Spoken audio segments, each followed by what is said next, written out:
ऊपर चढ़ा, full slip हुआ, कुछ भगा वहाँ से मेंढक। पाँव स्लिप हुआ उसका।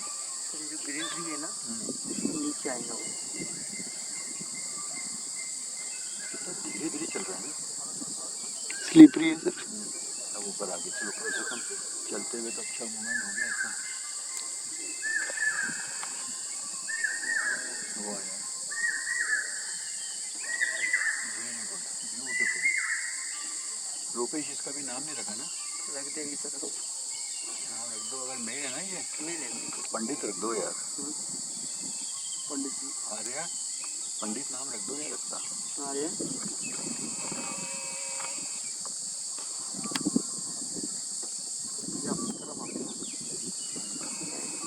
पूछ रहा होगा ऑमलेट बचे हैं क्या?